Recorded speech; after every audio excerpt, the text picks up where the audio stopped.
Hello dear students, welcome back on scholar study centre. और मैं हूं आपका दोस्त मेंटर योगेश कुमार, जो आपके सामने लेकर आ रहे हैं हम 30 डेज बूस्टर सीरीज। और ये 30 डेज बूस्टर सीरीज किस चीज के लिए है?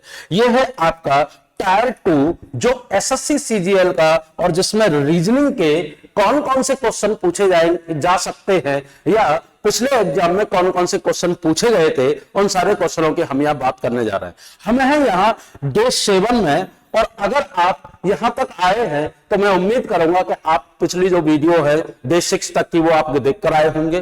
और अगर नहीं देखकर आए तो आप स्कॉलर स्टडी सेंटर के जो हमारा यूट्यूब चैनल है या जो ऐप है उस पर जाकर इसको देख सकते हैं, और जहां से भी आप देख रहे हैं उसकी प्लेलिस्ट में जाकर आप यहां से वीडियोस को चेक कर सकते हैं और देख सकते हैं। तो चलिए आज हम डिस्कस करने जा रहे हैं जो एसएससी ने शेड्यूल कराया था, अपना एग्जाम कंडक्ट कराया था कब 6 मार्च 2023 को, और उसमें किस टाइप के रीजनिंग के क्वेश्चन पूछे गए थे उसके बारे में हम बात करेंगे, और उनको हम कैसे जल्दी कर सकते हैं इसके बारे में हम डिस्कस करेंगे। तो चलिए बढ़ते हैं हम पहले क्वेश्चन पर और देखते हैं किस तरीके के क्वेश्चन यहां पूछे गए थे। देख पहला क्वेश्चन, दोस्तों पहला क्वेश्चन है आपका स्टेटमेंट एंड कंक्लूजन से, जिसमें हमें एक स्टेटमेंट दिया गया है और स्टेटमेंट के बेसिस पर हमें दिए गए दो कंक्लूजन। देखिए स्टेटमेंट एंड कंक्लूजन पर आपके 3 टॉपिक आपके सीजीएल मेंस में पूछे जाते हैं। पहला स्टेटमेंट कंक्लूजन जो लॉजिकल रीजनिंग के बेसिस पर होता है, दूसरा स्टेटमेंट कंक्लूजन होता है आपका कौन सा, सिलोगिज्म, और तीसरा होता है जिसमें हम बात करते हैं इनइक्वालिटी की, मतलब असमानता की। अब स्टेटमेंट कंक्लूजन को क्वेश्चन को करने का तरीका कि ये जो हमें यहाँ स्टेटमेंट दे रखा है और यहाँ जो हमें दो कंक्लूजन दे रखे हैं, ये दोनों के दोनों कंक्लूजन कनेक्ट होने चाहिए गिवन स्टेटमेंट से। अब चेक करते हैं, देखिए क्या है। कह रहा है कि since the past 15 years 75% of the products in the world's pottery markets comes from the country के, मतलब पिछले 15 वर्षों से 15% नहीं, ये 15 वर्षों से होगा, 15 वर्षों से दुनिया के मिट्टी के बर्तनों के बाजार में 75% उत्पाद देश के से आते हैं। कहां से आते हैं? के से आते हैं। कितने परसेंट आते हैं? 75%। तो इस पॉइंट को हम यहां लिखकर चलेंगे, और ये कहां से आते हैं? के से। आगे बढ़ते हैं कि हालांकि के मिट्टी के बर्तनों के उद्योग में पिछले 3 वर्षों से हर साल रोजगार में 5 से 9% की लगातार गिरावट आ रही है। मतलब जो फ्रॉम कंट्री के however the employment of the pottery industries of the country के has been constantly declined by the 5 to 9% every year since the past 3 years। मतलब पिछले 3 साल से हमारी जो गिरावट आ रही है कितना आ रही है? 5 to 9% यहाँ क्या आ रही है? गिरावट देखी जा रही है। यहां से कंक्लूजन हम देखते हैं। कंक्लूजन कह रहा है कि रोजगार घटने के बाद भी देश के पास अंतरराष्ट्रीय बाजार में सामान्य रूप से योगदान जारी रखने के लिए पर्याप्त कुमार हैं। मतलब अगर हम बात करें कि 75% अगर उत्पादन जो है देश के जो है वो क्या करता है? एक्सपोर्ट करता है बाकी कंट्रियों को, ठीक, और गिरावट भी महसूस हो रही है, लेकिन उसके बावजूद भी अगर हम कहें कि उनके पास पर्याप्त कुमार है तो वह एक्सपोर्ट इसी वजह से कर पा रहा है कि उनके पास जो भी मिट्टी के बर्तन बना रहे हैं तो उनके जो कारीगर हैं, जिनको हम कुम्हार बोल सकते हैं, ठीक, तो वो पर्याप्त मात्रा में है, तभी वो मिट्टी के बर्तन बना रहे हैं। लेकिन अगर गिरावट की बात करें तो गिरावट का कोई और भी रीजन हो सकता है। तो हमारा पहला वाला निष्कर्ष क्या होगा? पूरी तरीके से क्या होगा? सही होगा पहला वाला निष्कर्ष। अब उसके बाद हम आगे बढ़ते हैं। कह रहा है कि देश के में मिट्टी के बर्तनों की स्थानीय मांग में काफी कमी आई है, जिससे कुम्हारों के बीच में रुचि कम हो गई। ऐसा कहीं भी स्टेटमेंट में नहीं लिखा हुआ, और ये बिल्कुल भी जो कंक्लूजन है वो स्टेटमेंट से क्या कह रहा है? एक अपोजिट बात कर रहा है। यहां कह रहा है कि पिछले 15 वर्षों में दुनिया में मिट्टी के बर्तनों का बाजार 50% उत्पादन कहां से आया? के से आया है, और हर साल आपका क्या हो रहा है? कमी महसूस हो रही है, वो ठीक है, लेकिन अगर हम कहें तो कुम्हारों के बीच में रुचि कम हो गई है, ऐसा नहीं है, और ऐसा कहीं भी देखने को स्टेटमेंट में हमें नहीं मिल रहा है। और अगर ऐसा नहीं मिल रहा है, दैट मींस हमारा पहला वाला कंक्लूजन क्या होगा? सही, और दूसरा वाला कंक्लूजन क्या होगा? गलत। और आंसर हमारा क्या निकल के आएगा कि केवल पहला निष्कर्ष ही क्या होता है? सही होता है। क्लियर हो गया होगा आपको। चलिए बढ़ते हैं दूसरे क्वेश्चन पर और देखते हैं सेकंड क्वेश्चन क्या है। दूसरा क्वेश्चन है दोस्तों इनइक्वालिटी से। जैसा कि मैंने बोला स्टेटमेंट एंड कंक्लूजन पर आपके 3 टॉपिक होते हैं। एक स्टेटमेंट कंक्लूजन लॉजिकल रीजनिंग का होता है, एक स्टेटमेंट एंड कंक्लूजन सिलोगिज्म का होता है, और एक स्टेटमेंट कंक्लूजन किसका होता है, इनइक्वालिटी का। चलिए बढ़ते हैं आगे और देखते हैं। देखिए अगर हम यहां बात करें कि इनइक्वालिटी के क्वेश्चन को करने का तरीका क्या होता है, तो देखिए यहां आपके 2 तरीके के क्या होते हैं, आपकी फैमिली होती है। एक होती है जिसको बोलते हैं हम सेम फैमिली, सेम फैमिली। दूसरी होती है जिसको बोलते हैं हम अपोजिट फैमिली। अब जैसे सेम फैमिली, अगर हम इनइक्वालिटी में बात करें तो हमारे 5 तरीके के साइन की यूज होते हैं। यहां होता है, एक होता है ग्रेटर देन, एक होता है ग्रेटर देन इक्वल टू, एक होता है इक्वल टू, एक होता है लेस देन इक्वल टू और लेस देन। अब देखिए ये है आपके स्मॉलर की फैमिली, ये है आपकी ग्रेटर की फैमिली। ये दोनों में क्या होता है, कॉमन। अगर हम बात करें कि जो ग्रेटर की फैमिली है जिसको हम एक्स की फैमिली मानते हैं, तो एक्स की फैमिली कौन कौन है, ग्रेटर, उसके बाद ग्रेटर इक्वल एंड इक्वल। और वाई की फैमिली में कौन कौन है, smaller, smaller equal and equal. अगर एक्स की फैमिली में हम ग्रेटर की बात करें तो ये इस फैमिली के फादर होते हैं, ये कौन होती हैं, मदर होती हैं, और ये कौन होते हैं, सन होते हैं, मतलब चाइल्ड होते हैं। तो हम यहां लिख देते हैं चाइल्ड। अब उसके बाद अगर आप एक चीज सोचिए कि हमारे परिवार में अगर पापा मौजूद हैं तो किसकी चलेगी, पापा की चलेगी। अगर मम्मी पापा नहीं है तो मम्मी घर में मौजूद है तो किसकी चलेगी, मम्मी की चलेगी। उसके बाद अगर जब कभी भी किसी एक स्टेटमेंट में, अब ये स्टेटमेंट कौन सा, देखिए हमें यहां एक स्टेटमेंट दिया गया है और स्टेटमेंट के बाद दिए गए हमें 2 कंक्लूजन। अब हम कंक्लूजन में जो भी एलिमेंट दे रखे हैं, जैसे कौन कौन से एलिमेंट दे रखे हैं, एलिमेंट दे रखा है हमें जैसे कि जेड और ए, तो हम जेड से लेकर ए तक का क्या बनाएंगे, एक साइन बनाएंगे, मतलब एक स्टेटमेंट बनाएंगे फर्दर। अब एक स्टेटमेंट बनाएंगे तो हम यहां से देखेंगे क्या कि जेड और ए के बीच में साइन कौन कौन से दे रखे हैं। तो हमने यहां से साइन को उतारा कौन सा, ग्रेटर एंड ग्रेटर इक्वल। तो किसकी फैमिली की बात हो रही है, एक्स की फैमिली, और एक्स की फैमिली के कौन आ रहे हैं, फादर और मदर। अगर फादर और मदर किसी एक परिवार में मौजूद है तो जो चलेगी वो किसकी चलेगी, फादर की। अब कहां से चले थे, जेड से कहां तक गए थे, ए तक। तो हमारे सामने जो रिजल्ट निकल के आया वो क्या निकल के आया कि जेड बड़ा है किससे, ए से। लेकिन कंक्लूजन हमारा क्या कह रहा है कि यहां तो रिजल्ट निकल के आ रहा है कि जेड बड़ा है ए से, लेकिन कंक्लूजन कह रहा है कि जेड छोटा है ए से, जो कि कंक्लूजन क्या हो जाएगा, पूरी तरीके से गलत हो जाएगा। अब उसके बाद अगर हम बात करें किसकी, जी से लेकर एफ तक की, कहां से, जी से एफ, तो या तो जी से एफ बात कर लो या एफ से जी बात कर लो, ठीक। तो यहां से अगर हम साइन देखें क्या है, greater equal, equal and equal. तो अब किसकी बात नहीं हो रही है, तो पहली बात ये फैमिली कौन सी है, सॉरी ये फैमिली कौन सी है, सेम फैमिली। और सेम फैमिली में किसका केस है, एक्स का। और एक्स की फैमिली में यहां हमें ग्रेटर साइन नजर नहीं आ रहा, तो क्या साइन नजर आ रहा है, मदर और चाइल्ड। कौन सा नजर आ रहा है, मदर एंड चाइल्ड। अब मदर और चाइल्ड अगर नजर आ रहा है तो हम यहां से क्या करेंगे कि जो रिलेशन है वो किसके बेसिस पर बनेगा, मदर के बेसिस पर। अब मदर के बेसिस पर बनेगा, कहां से चले से, एफ से कहां तक जा रहा है, जी तक। तो एफ से जी तक जाने पर हमारा रिलेशन निकल के आया है कि एफ या तो क्या है, बड़ा है या बराबर है किससे, जी से, लेकिन ना केवल बड़ा है और ना केवल बराबर है। लेकिन यहां कंक्लूजन कह रहा है कि जी छोटा है एफ से, मतलब एफ बड़ा है किससे, जी से, लेकिन एफ बड़ा के साथ साथ क्या हो रहा है, बराबर है।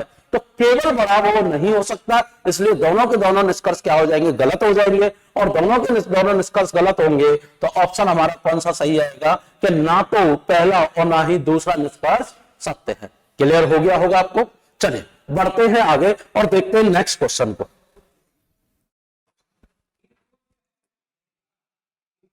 देखिए नेक्स्ट क्वेश्चन हमारा कह रहा है किसके बेसिस पर, यह है आपका जो एनालॉजी पार्ट है। कौन सा पार्ट, एनालॉजी।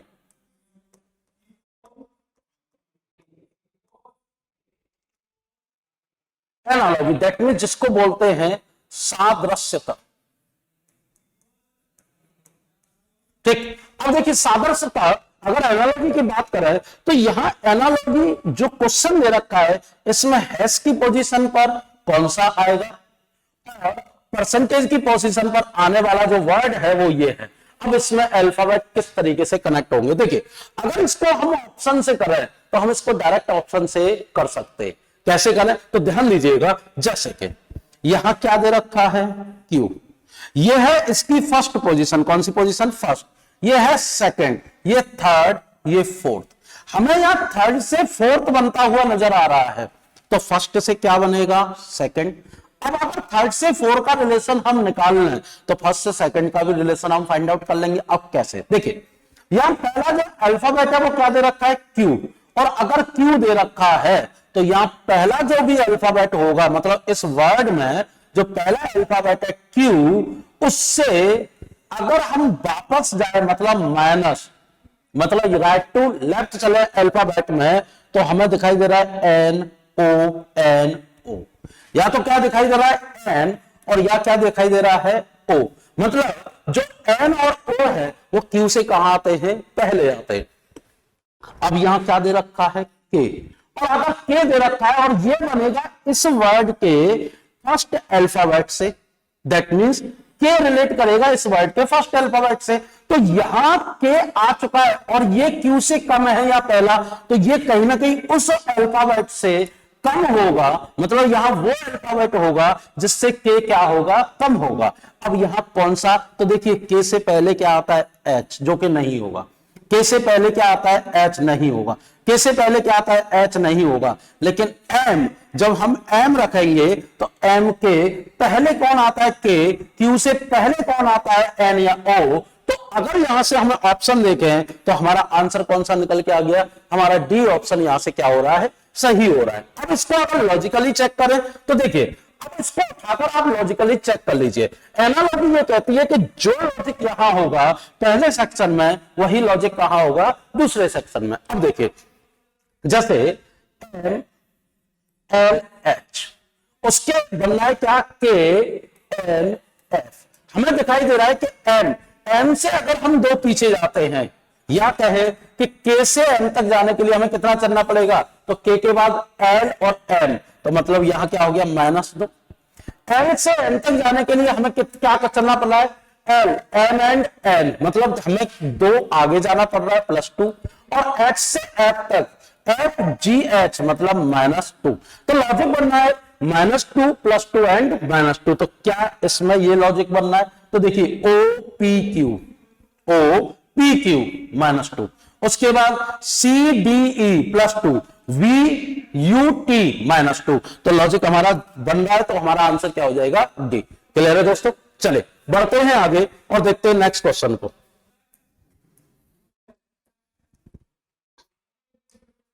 तो फिर नेक्स्ट क्वेश्चन है आपका जो सेट मतलब समुच्चय का क्वेश्चन होता है, और ये भी एक तरीके का क्या है, एनालॉजी है।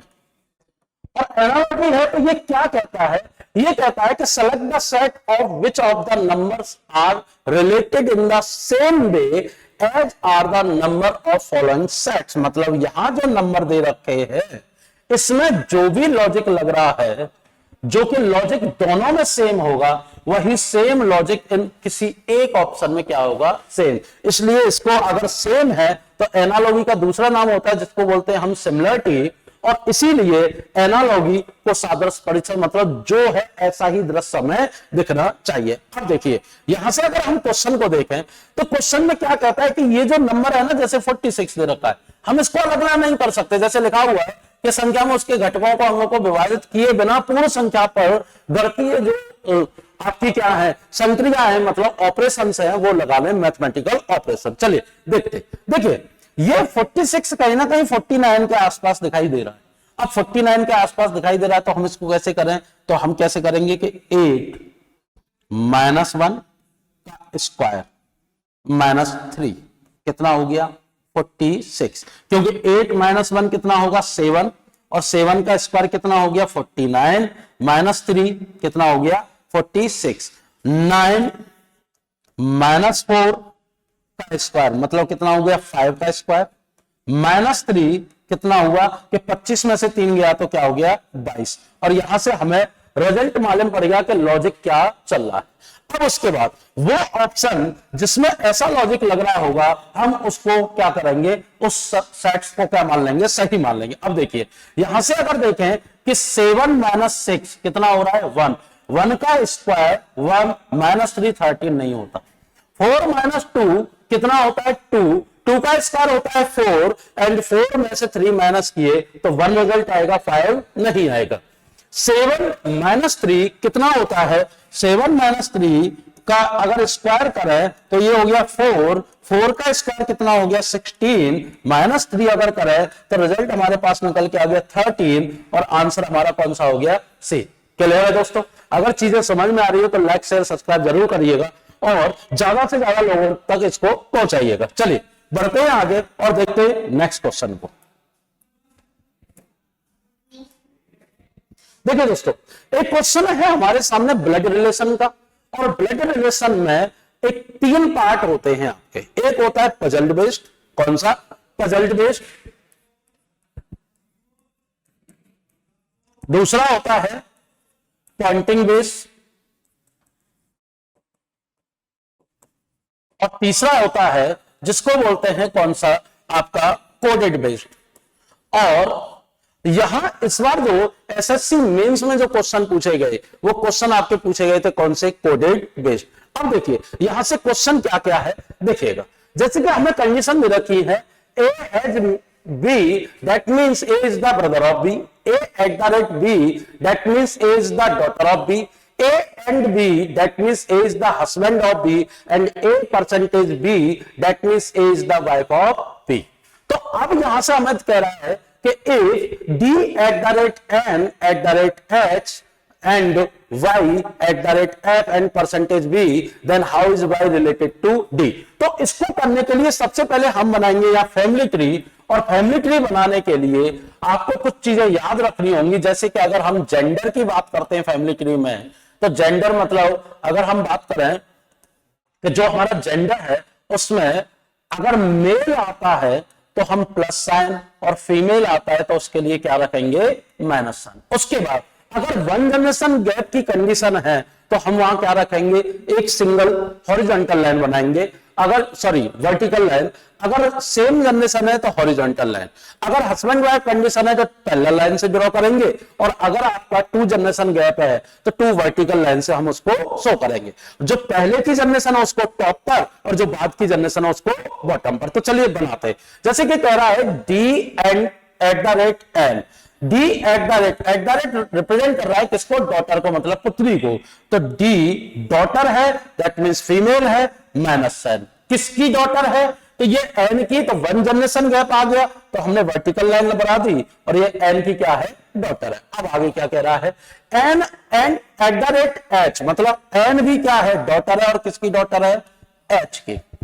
आगे कह रहा है एच एंड वाई, मतलब एच जो है हस्बैंड है किसका, वाई का। अब ये हस्बैंड वाइफ कंडीशन आ गई तो हॉरिजॉन्टल पैरेलल लाइन बन जाएगी आपकी, और किसका है, वाई का। ठीक, तो वाई का अगर एच हस्बैंड है तो वाई क्या होगी, वाइफ होगी, किसकी, एच की, मतलब फीमेल। उसके बाद Y at the rate F, मतलब वाई बेटी है, मतलब पुत्री है किसकी, एफ की। और आगे क्या कह रहा है, F percentage V that means F जो है वो वाइफ है किसकी, और वी की। तो वी का जेंडर क्या हो जाएगा आपका, वो हो जाएगा मेल। अब देखिए कह रहा है कि how is Y related to D, मतलब वाई डी का कौन लगा या कौन लगे। तो देखिए डी की जो मदर है मतलब मम्मी है, ठीक, डी की मां की अगर मां हम बात करें तो उस कौन होती है, नानी। अब नानी होती है तो नानी का यहां ऑप्शन दे रखा है तो आंसर क्या हो जाएगा, नानी, दैट मींस इसका मतलब क्या हो जाएगा, मदर्स मदर, मतलब मम्मी की मम्मी। क्लियर हो गया दोस्तों? चलिए बढ़ते हैं आगे और देखते हैं नेक्स्ट क्वेश्चन को। देखिए दोस्तों ये क्वेश्चन है आपका किसका, कि इसमें कह रहा है कि जो आपका नॉन वर्बल सीरीज का, ठीक। और नॉन वर्बल सीरीज के क्वेश्चन को करने के लिए हम यहां क्या करते हैं, एलिमेंट्स की मूविंग करते हैं। एलिमेंट्स मूविंग मतलब जो हमें एलिमेंट दे रखे हैं फिगर में, हम उनको मूव करा के चेक करते हैं। और यहां जो सेकंड फिगर है वो बनता है किससे, हमेशा फर्स्ट फिगर से, और जो थर्ड फिगर है वो बनेगा किससे, सेकंड फिगर से। ठीक। तो उसके बाद जो फोर्थ फिगर है वो किससे बनेगा, थर्ड से, और फोर्थ से कौन सा बनेगा, फिफ्थ, फिफ्थ से कौन सा बनेगा, सिक्स, और सिक्स से बनेगा आपका कौन सा, आंसर फिगर अगर दे रखा है। अगर हमें चार फिगर दे रखे हैं और पांचवा पूछा गया है तो दैट मींस हम चार तक चेक करेंगे और पांचवें तक लेकर जाएंगे। अब देखिए, अगर हम बात करें किसी एक बॉक्स में एलिमेंट की मूविंग कैसे होती है, अगर वो कॉर्नर टू कॉर्नर मूव करता है या mid off side to mid off side move करता है तो हम इसको बोलते हैं one step moving, one step moving. लेकिन अगर वो corner to mid off side move करता है तो इसको बोलते हैं हाफ स्टेप मूविंग। क्लियर है दोस्तों। अब देखते हैं, जैसे कि यहां है क्या कि एक पॉइंट दे रखा है या स्टार दे रखा है, स्टार जो है वो यहां मूव किया, ठीक, सेकंड फिगर के अकॉर्डिंग। अब उसके बाद यहां मूव किया तो यहां मूव करके वो किस में कन्वर्ट हो गया, आपका लाइन में। लेकिन यहां एक स्टार था, लाइन कितनी हो गई, दो। तो देखिए पहले फिगर में कितने हैं, वन, दूसरे में दो आपकी दे रखी आकृति, तीसरे में तीन, चौथे में चार, पांचवें में पांच, तो छठवें में कितनी आएंगी, छह। तो यहां जो पांच वाले ऑप्शन है पहले उनको हटा दो, तो ये दोनों ऑप्शन नहीं होंगे। उसके बाद देखिए जो छह वाले ऑप्शन है उनको हम रखेंगे। अब वो आएंगे कहां, पहले वो एक स्टेप यहां जाता है इस वाले में, यहां से यहां तक जाने के लिए कितना स्टेप लेता है, वन स्टेप मूव करता है, लेकिन एंटी क्लॉकवाइज डायरेक्शन मूव कर रहा है। फिर यहां से यहां तक जाने के लिए क्या करता है, वन स्टेप मूव कर रहा है। उसके बाद यहां से यहां तक आने के लिए क्या करता है, यहां जो आ रहा है वन स्टेप मूव कर रहा है। अब यहां से कहां जाएगा, नीचे की तरफ, और नीचे की तरफ केवल एक ही ऑप्शन बचता है और वो कौन सा है, आपका फोर्थ। क्लियर है दोस्तों। चले बढ़ते हैं आगे और देखते हैं नेक्स्ट क्वेश्चन क्या है। देखिए अगला क्वेश्चन आपका क्या दे रखा है, आपका दे रखा है निष्कर्ष का। मतलब अगर हम बात करें जो आपका स्टेटमेंट एंड कंक्लूजन का क्वेश्चन दे रखा है।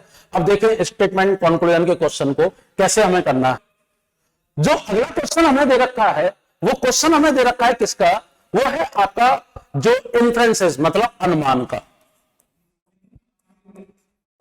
किसका दे रखा है, अनुमान का क्वेश्चन दे रखा है। अब देखिए कैसे और क्या करना है, ध्यान दीजिएगा। यहां क्या है कि हमें एक स्टेटमेंट गिवन होता है और स्टेटमेंट के बेसिस पर उस स्टेटमेंट के पीछे आने के कारण क्या रहे होंगे इन पॉसिबिलिटी, ठीक। तो उसके बारे में हमें वो दो अनुमान दिए जाते हैं, दैट मींस इन्फ्रेंसेस गिवन होते हैं या अजम्पशन गिवन होते हैं, और हमें चेक करना होता है कि कौन सा जो इन्फ्रेंसेस है अकॉर्डिंग टू स्टेटमेंट सही है। और इसको चेक करने का केवल एक तरीका है और वो है कि अगर स्टेटमेंट पॉजिटिव सेंस में है, सेंस कैसा है, पॉजिटिव, उसमें प्रॉब्लम सॉल्व हो रही है, ठीक, वो किसी को टारगेट नहीं कर रहा और रिलेटेड टू स्टेटमेंट है, तो वो आपका इन्फ्रेंसेस या वो आपका अनुमान क्या होगा, सही होगा। तो चलिए चेक करते हैं इसको और देखते हैं क्या कह रहा है कि कई विद्यार्थियों, that means many students are addicted to the mobile games and this leads to be poor academic performance,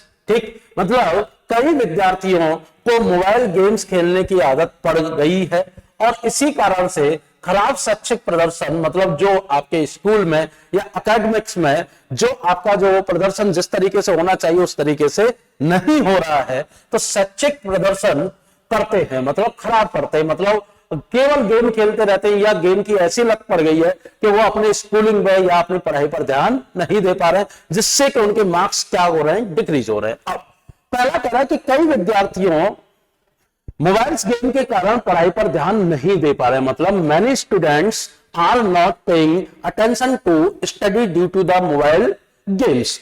अब अगर हम बात करें कि बिल्कुल कि मोबाइल गेम खेल रहे हैं, इसी वजह से वो क्या नहीं कर पा रहे हैं कि पढ़ाई पर ध्यान नहीं दे पा रहे हैं और इसी वजह से उनका जो शैक्षिक प्रदर्शन है वो क्या हो रहा है, कम हो रहा है। तो ये वाला आपका जो अजम्पशन है या अनुमान है वो क्या होगा, सही होगा, या इन्फ्रेंस क्या होगा, सही होगा। अब दूसरे की बात करते हैं। दूसरा कह रहा है मोबाइल गेम्स के कारण ही विद्यार्थी मैं विद्यार्थी परीक्षा में अनुत्तीर्ण होते हैं, मतलब इट इज ओनली बिकॉज, जब भी ध्यान दीजिएगा कि कभी भी लॉजिकल रीजनिंग में कहीं भी अगर आपका जो पार्ट है ओनली वर्ड कहीं भी आता है तो आप उसको देखते ही गलत कर दें, आगे बढ़ने की जरूरत नहीं है।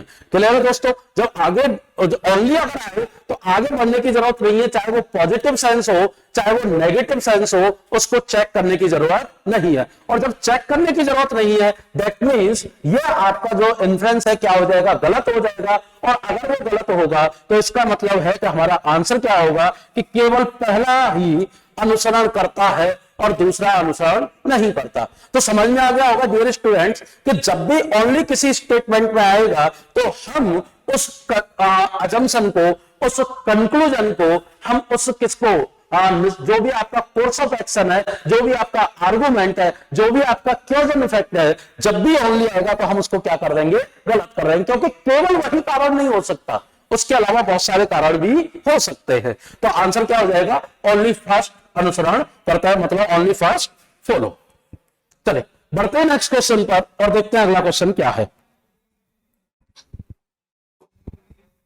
देखिए अगला क्वेश्चन है आपका सिलॉगिज्म से। सिलॉगिज्म में हम सबसे पहले बनाते हैं क्या, लॉजिकल वेन डायग्राम, मतलब जिसको हम बोलते हैं वेन डायग्राम। चलिए बना के देखते हैं और देखते हैं इसका जो निष्कर्ष है कैसे निकलता है।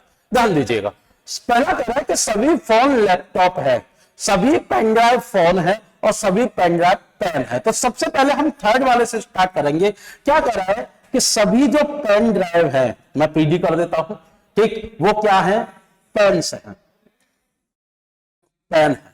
आगे क्या कह रहा है कि सभी पेन ड्राइव क्या है, फोन है। इसको इधर बनाते हैं,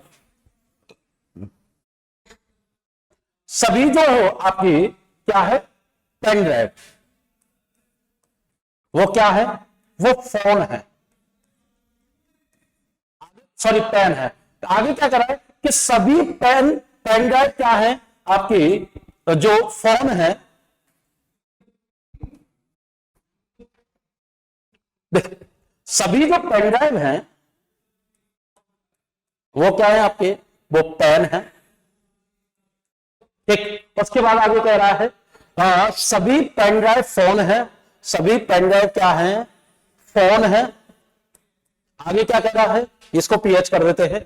आगे कह रहा है कि सभी फोन लैपटॉप है, सभी फोन क्या है आपके, लैपटॉप है। और ये हमारा डायग्राम निकल कर आ गया। अब जो हमारा डायग्राम बन रहा है उसमें अगर हम बात करें निष्कर्ष को, तो ध्यान दीजिएगा, पेन का पेन ड्राइव से सम का रिलेशन, और इधर से क्या बनेगा, ऑल एंड सम। बाहर से अंदर ऑल एंड सम, अंदर से बाहर sum, only in the case of real. अगर यहां बात करें अंदर से बाहर ऑल एंड सम, लेकिन बाहर से अंदर केवल क्या होगा, सम। उसके बाद अगर हम बात करें किसका, लैपटॉप का पेन से सम का रिलेशन, फोन का पेन से सम का रिलेशन, ठीक। तो देखते हैं अब निष्कर्ष को। सभी पेन फोन है, पेन कहां है, यहां, फोन का है यहां, तो पेन और फोन का जो रिलेशन आएगा वो सम का रिलेशन आएगा, ऑल का रिलेशन सही नहीं होगा। दूसरा, सभी लैपटॉप पेन है, सभी लैपटॉप पेन है, नहीं, लैपटॉप का पेन से भी किसका रिलेशन आएगा, वो आपका सम का रिलेशन सही होगा, आपका ऑल का रिलेशन सही नहीं होगा। आगे क्या है, सभी पेन ड्राइव लैपटॉप हैं, सभी पेन ड्राइव लैपटॉप है, बिल्कुल सभी पेन ड्राइव क्या है, लैपटॉप है। और इनडायरेक्ट वे में यहां ऑल का रिलेशन क्या हो जाएगा, सही, क्योंकि अंदर से बाहर क्या होगा, ऑल एंड सम आपका सही होगा। तो दैट मींस केवल तीसरा अनुसरण करता है और ये ऑप्शन क्या हो जाएगा, डी। क्लियर है दोस्तों? चलिए बढ़ते हैं नेक्स्ट क्वेश्चन पर। देखिए दोस्तों नेक्स्ट क्वेश्चन है आपका किससे, ये है आपका क्लासिफिकेशन पार्ट से। किससे, क्लासिफिकेशन।